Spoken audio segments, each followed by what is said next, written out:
저 5, 6월 강의 계획 잠깐 말씀드리도록 할게요. 5, 6월 사례 연습반입니다. 뭐 밖에 나가 보시면 아시겠지만 이제 꽃도 많이 피고 5월에는 뭔가 좀 5월이라는 게 좀 뭔가 좀 좋지 않습니까? 여러 가지 가정의 달이고 어버이날, 어린이날, 뭐 스승의 날, 뭐 많죠, 그죠? 5월은 여러 가지 다양한 활동들이 있는데. 또 우리 수험생 입장에서는 1, 2, 3, 4월 이론 끝나고 또 7, 8월 모의고사 들어가기 전 단계, 약간 어떻게 보면 이제 그 징검다리의 성격을 띠고 있는 달이 5, 6월이 아닌가 생각이 들고, 그러다 보니까 또 5, 6월을 약간 소홀하게 넘어가는 경우도 있고, 또 현장 실습 나가시는 선생님들은 또 실습 때문에 또 정신이 없고요. 또 이렇게 어떻게 보면 참 애매한 달이 5, 6월 달인 것 같습니다. 5, 6월을 잘 보내셔야지 7월부터야말로 진짜 본격적인 그 모의고사 시즌이기 때문에 상반기 모든 공부에 그 어떻게 보면 이제 그 정리 단계가 5, 6월이라고 보실 수 있겠죠. 내가 공부했던 이론을 그 5, 6월에 총 정리하면서 또 기출도 5, 6월까지는 다 끝내 놓으셔야 되고, 그러니까 어느 정도 공부가 되어 있고 정교하게 정리가 되어 있어야지 그 다음에 7월부터 이제 하반기 모의고사부터 내 실력을 점검하면서 부족한 부분을 보완해 나가는 식으로 공부를 해 나갈 수 있게 되는 거니까 5, 6월을 참 잘 보내셔야 된다고 합니다. 혼자서 공부하시던 강의 들으시면서 공부하시던 5, 6월을 헛되이 보내지 않도록 유의하시기 바라는데, 보통 이제 혼자서 공부하시는 분들은 이제 그 7, 8월 정도 오셔갖고 후회하시는 분들이 되게 많더라고요. 이게 될 것 같은데 안 되더라 이거죠. 그러니까 의지가 굉장히 좀 좋아야 됩니다. 의지를 가지고 하시고. 어쨌든 이 강의를 들으신 선생님들 이제 5, 6월 강의를 간단히 설명해 드리면, 우리가 그동안 배웠던 개념을 이제 사례에 적용해 보는 그런 시기다라고 보시면 됩니다. 자, 세부적으로 한번 들어가 보시면 이제 그 종례 시간대로 이제 월화 9시 반부터 1시 반까지 시작하고 5월 2일 이제 개강하고요. 사례 연습반 1월 반은 개설되지 않습니다. 지금 1월 반을 요청하신 선생님들 좀 꽤 있던데, 아무래도 조금 바쁘신 분들도 있는데, 제가 몸이 별로 안 좋아요. 제가 그동안 좀 많이 무리하고 해서 올해 1월 지금 못하고 있는데 몸이 안 좋아서 좀 많이 안 좋아요. 그래갖고 1월 반은 뭐 못하게 됐습니다. 나중에 이제 7, 8이나 9, 11월 정도는 좀 한번 고려는 해보는데, 일단 5, 6월까지 1월 반 없습니다. 그 다음에 주요 교재는 이제 논제 속속이라고 해서 이제 문제, 기출 문제가 나와 있는 게 있거든요. 객관식하고 이제 논술형 기출 문제 두 개 다 수록이 되어 있습니다. 2022년에 올해 아마 뭐 5월 정도, 4월 말 정도에 아마 나올 것 같은데, 작년하고 달라진 게 없어요. 작년하고 달라진 게 있다면 올해 기출 문제가 수록됐다는 거. 나머지는 차이가 없습니다. 그러니까 기존에 갖고 계신 다른 책이 있으면 그 책 그대로 하셔도 좋습니다. 올해 기출 문제는 뭐 수업시간 나눠주면 되는 것이고, 또 우리 카페에 가보셔도 기출 해설하고 다 있으니까 그거 보시면 되는 거고요. 그 다음에 사례 연습은 이제 프린트로 나눠드립니다. 그 사례 연습은 이제 두 가지로 보시면 되는데, 객관식 기출을 변형해서 사례를 만들고, 그 다음에 또 개인적으로 또 사례 추가해서 이렇게 사례 연습 프린트로 나가신다고 보시면 되겠고, 그 두 번째 이제 부교재가 핵심 속속인데, 핵심 속속은 기본서 상하권을 한 권으로 압축시킨 겁니다. 그래서 기본서로 보셔도 좋고 핵심 속소로 보셔도 좋고 어떤 것을 보더라도 상관없습니다. 근데 강의는 진행상 이제 핵심 속소로 나가는데, 이 선택은 제가 볼 때는 아무거나 사도 상관없어요. 여러분들 각자 이제 뭐 한 권짜리 원하면 한 권으로 사시고, 두 권짜리를 계속 끝까지 가져가야 되겠다 싶으면 두 권짜리를 하시고, 각자 선택하시면 될 거라고 생각이 듭니다. 자, 기본적으로 강의 특징은 이제 사례 연습하고, 기출 분석, 객관식 문제하고, 그다음 논술 문제 분석하고, 그리고 핵심 키워드 간단하게 정리하고, 개별 첨삭 있습니다. 그 사례, 풍부한 사례 중심으로, 이게 아마 이제 사례 문제를 본다면 이제 5, 6월이 제일 문제를 많이 푸는 시기라고 볼 수 있겠죠. 깔막깔막한 이제 그러니까 논점별로 이제 출제가 되면 우리가 이제 기출 문제를 보면 이제 큰 문제가 네 개인데 네 개 논점 이제 영역별로 논점이 나눠져 있잖아요. 각각의 하나하나의 사례를 본다라고 보시면 됩니다. 그다음에 기출 분석하죠. 객관식하고 논술형 분석하고 핵심 정리, 핵심도 간단하게 정리하면서 하는 겁니다. 문제만 푸는 것이 아니라 제 개인적인 생각은 항상 핵심은 정리가 되면서 문제를 보셔야 된다는 거예요. 문제만 풀면 정리가 안 되죠. 그다음에 뭐 암기법도 간단하게 제시하고 중요도 체크, 이제 중요사항 또 체크한 것을 또 별도로 나눠 드립니다.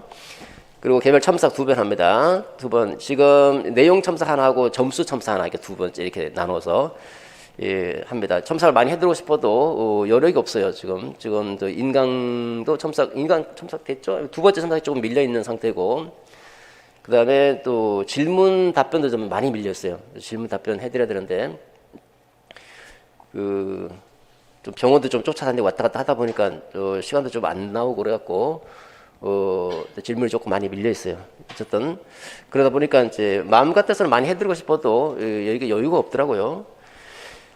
자, 그 다음에 이 접수가 이 4월 13일부터라고 합니다. 수요일 날 10시부터 뭐 성차순으로 마감된다고 하니까 직강 들으신 선생님들만 해당되는 거죠. 인강은 뭐 언제든지 개방되어 있는 것이니까 직강 들으신 선생님들만 좀 시간 좀 주의해서 마감되기 전에 하셔야 될 것 같습니다.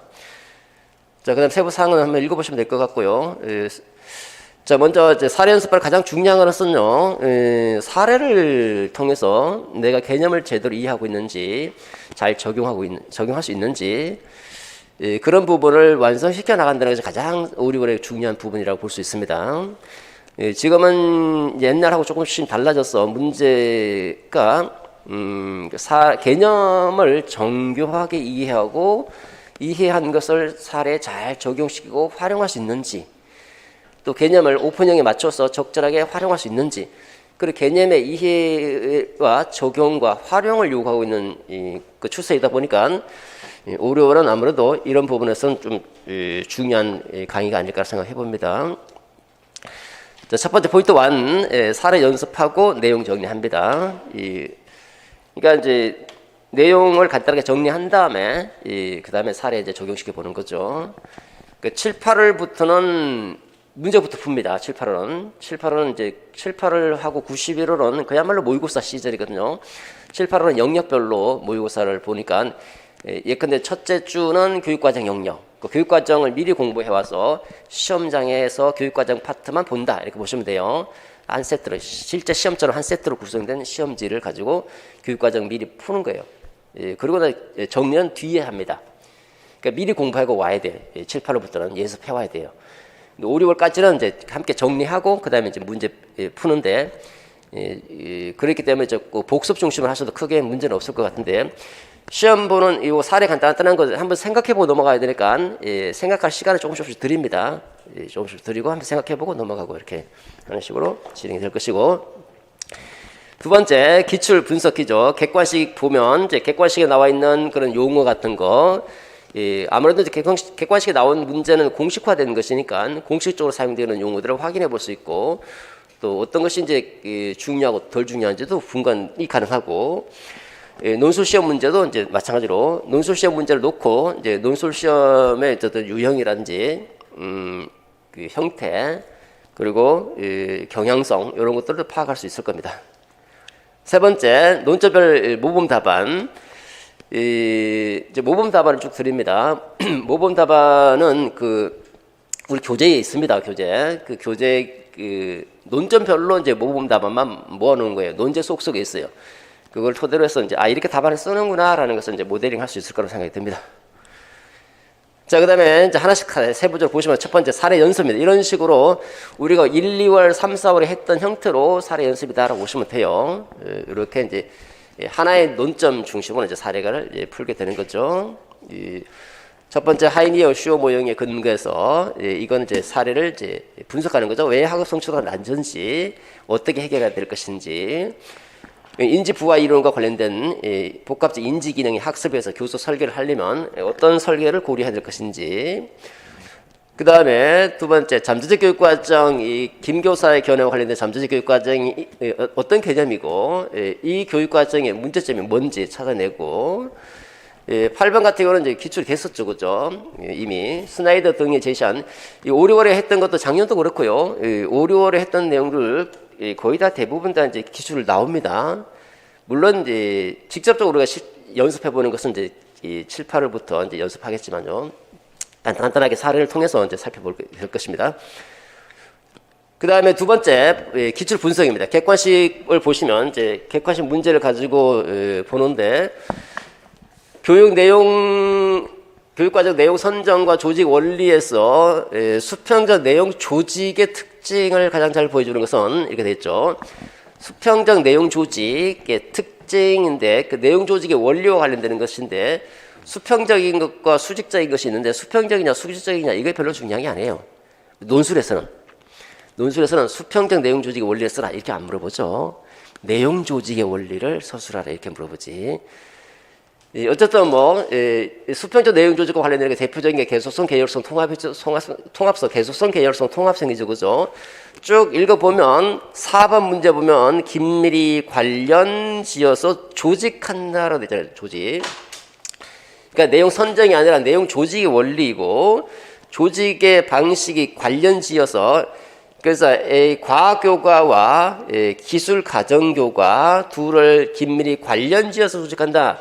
포인트는 관련성이죠, 그죠? 관련된 것을 관련지어 조직하는 것을 우리가 통합성의 원리다. 통합성. 키워드가 관련성이다. 관련. 여기도 보면 교육 내용 조직 원리라고 물어보고 있죠. 조직 원리. 수학과 내용과 자연과 내용을 관련지어서 조직한다. 관련지어서 구성한다. 관련성의 포인트죠. 통합성이다. 통합성.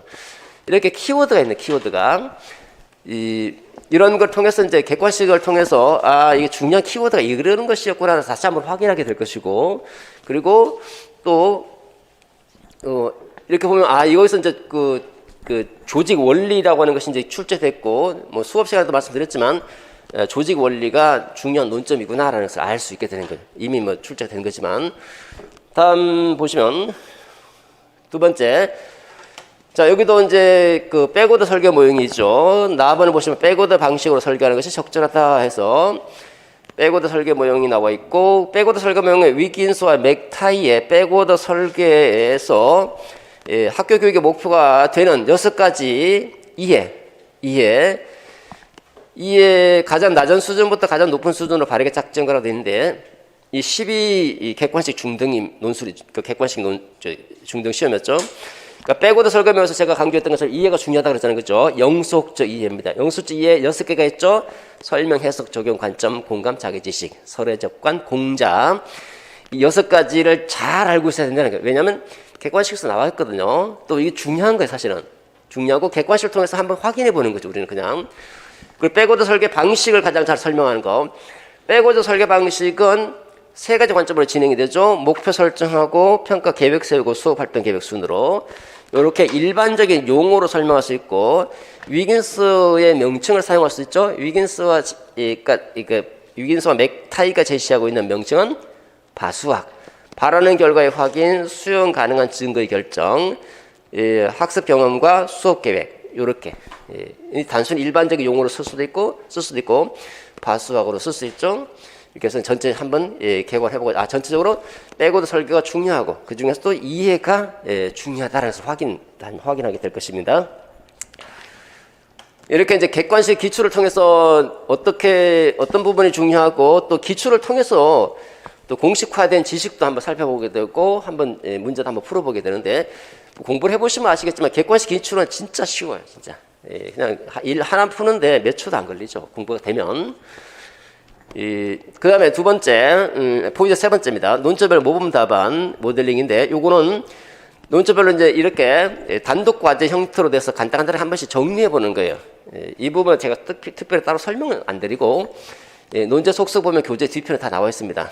한번 읽어보시면 좋죠. 예컨대, 자, 논점 14번 보면 쿠렐의 개념과 쿠렐의 방법론을 제시하시오 해서, 쿠렐을 한번 이제 간단하게 정리해보고, 쿠렐의 방법론 회기 간단하게 정리, 전진, 이 분석, 종합, 그러니까 간단하게 이제 한 문장 정도씩 이렇게 정리해 볼 수 있는 거죠.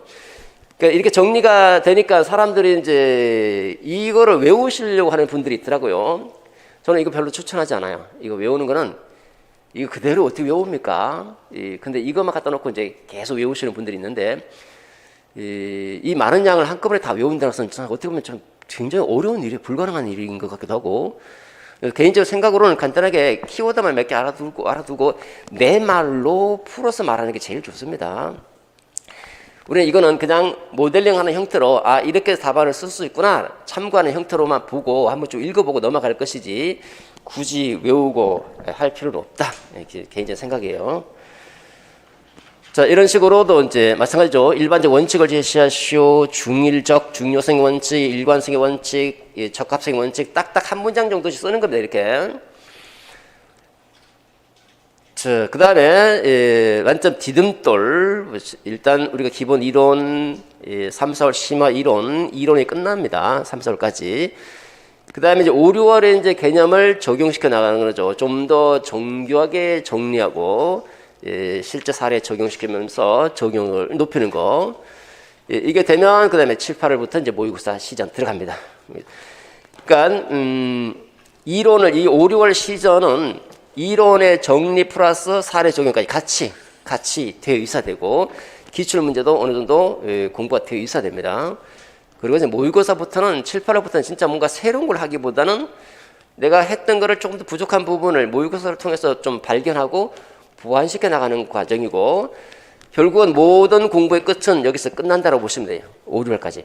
무슨 일이 있어도 5, 6월 안에는 끝내야 됩니다. 6월 말까지. 6월 말에 공개 모의고사 있을 거예요.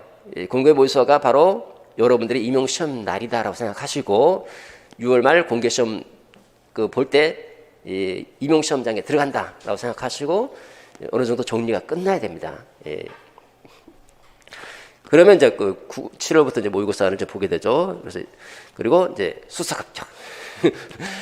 뭐 반드시 수석할 필요는 없겠지만 이왕이면 뭐 수석이면 좋죠. 작년도 여러 명의 수석 합격자가 있었고 우리 반에서는 저랑 같이 공부하시는 선생님들 매년 수석 합격생들이 나오고 있죠. 그래서 여러분들 아마 내년에 수석은 여러분들 중에서 나오실 거예요, 분명히. 그것도 당연히 합격하셔야 되고 수석도 수석이지만 일단 합격이 더 중요합니다. 합격. 열심히 하셔서 합격하시기 바랍니다. 자, 늘 말씀드리지만 싸우고 이길 것인가 이기고 싸울 것인가 마음속에서 강한 자신감을 갖고 이길 수 있다고 생각하고 도전하는 것과 될까 말까 고민하면서 도전하는 것은 완전히 다르죠. 합격은 마음속에서 이미 만들어지는 겁니다. 파이팅!